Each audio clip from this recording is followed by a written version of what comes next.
अस्सलाम वालेकुम मेरे अजीज़ हमवतनों। First of all I hope and pray कि आप सब लोग खैरियत से होंगे। पाकिस्तान में आपका टाइम बहुत अच्छा गुजर रहा होगा। इससे पहले कि जी हम आज का व्लॉग स्टार्ट करें, मेरी आपसे रिक्वेस्ट होगी कि आप हमारे चैनल को लाइक, कमेंट, शेयर और सब्सक्राइब करना मत भूलिएगा। अपने सोशल मीडिया प्लेटफॉर्म पे इसको शेयर कर दिया करें या अपने कमेंट्स कर दिया करें ताकि हमें सपोर्ट मिलती रहे। और आपके अगर कोई क्वेश्चन हो तो आप अपने कमेंट्स में छोड़ सकते हैं ताकि उन कमेंट्स के मैं जवाब दे दिया करूँ और आपको बेहतर से बेहतर इन्फॉर्मेशन जो है वो एक्सटेंड कर सकें हम। आज के व्लॉग में जी एक बहुत ही अच्छी न्यूज़ है और यूके इमिग्रेशन और वीज़ाज़ को लेके अक्सर व बेशतर हम जब ट्रैवल करते हैं मुख्तलिफ़ मुल्कों में, तो मुख्तलिफ़ मुल्कों के जो वीज़ाज़ होते हैं वो मुख्तलिफ़ तरह से आपको इशू होते हैं। यूके वीज़ा इमिग्रेशन जो है वो बहुत अरसे से आपके जो पासपोर्ट हैं उनके ऊपर स्टिकर लगा के आपको वीज़ा इशू करता है। अक्सर आपने देखा होगा कि जब आप कहीं जाते हैं तो उसके ऊपर आप सुनते हैं कि जी ई वीज़ा ही आपको देते हैं, या आपका अक्सर जो वीज़ा होता है वो इलेक्ट्रॉनिक वीज़ा होता है जिसके अंदर सिंपल आपको एक ईमेल आ जाती है, उसके अंदर कोई बार कोड होता है या आपके वीज़ा की एक कापी होती है और उसी वीज़ा की कापी को आप साथ रख लेते हैं या इमिग्रेशन काउंटर पे दिखा देते हैं और उसी के थ्रू आप उस मुल्क में ट्रैवल कर लेते हैं। लेकिन फ़िज़िकली आपके पासपोर्ट के ऊपर कोई चीज़ ऐसी नहीं होती है। फॉर एग्ज़ाम्पल बहुत सारे लोग जब उम्रा पे जाते हैं तो आपको याद होगा कि उम्रा पे जाने के लिए आपके पासपोर्ट के ऊपर किसी किस्म का कोई वीज़ा नहीं लगता।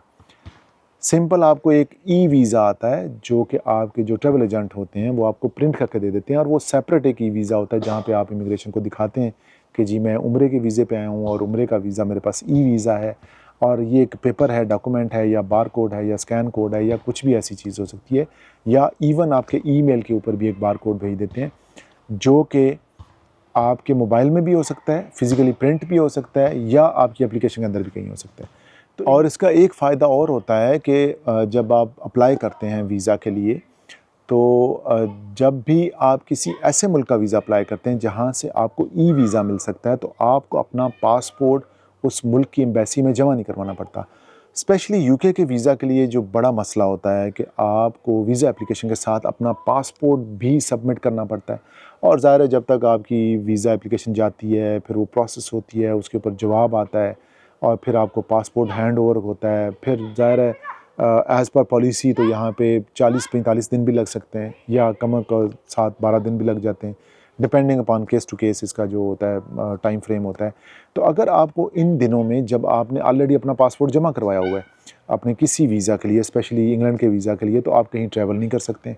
अब ये सबसे बड़ा मसला था कि आपने जी अपना वीज़ा अप्लाई किया, वीज़ा अप्लाई करने के साथ आपने अपना पासपोर्ट भी जमा करवा दिया। अब जब तक आपका पासपोर्ट आ नहीं जाता या आपके वीज़े के ऊपर कोई जवाब नहीं आ जाता कि वो हो गया है, रिजेक्ट हो गया है या अप्रूव हो गया है या व्हाटएवर, आप किसी और मुल्क भी ट्रैवल नहीं कर सकते। तो इंग्लैंड ने ये जी अनाउंस किया है कि रिसेंटली कि अब के बाद कोई भी इमिग्रेशन के ऊपर जो वीज़ा इशू किया जाएगा वो ई सिस्टम के ऊपर होगा। यानी कि आपके बाद रिसेंट नियर फ्यूचर में इंग्लैंड के वीज़ों के लिए आपको अपना पासपोर्ट जमा नहीं करवाना पड़ेगा, आपको ई वीज़ा इशू किया जाएगा और बेसिकली जो आपके पासपोर्ट के ऊपर स्टिकर लगता है वो स्टिकर लगना बंद हो जाएगा। ऑनलाइन आपका वीज़ा होगा, उसका आप स्टेटस चेक कर पाएंगे एप्लीकेशन के थ्रू या बार कोड के थ्रू, और आप किसी भी इमिग्रेशन काउंटर पे जाके जब आप ट्रैवल कर रहे होंगे इंग्लैंड में तो आपको किसी किस्म का कोई वीज़ा नहीं दिखाना पड़ेगा, बल्कि ऑनलाइन ही जो आपकी एप्लीकेशन होगी उसी के थ्रू आपकी वेरिफिकेशन हो जाएगी कि जी इस बंदे के पास ई वीज़ा अवेलेबल है।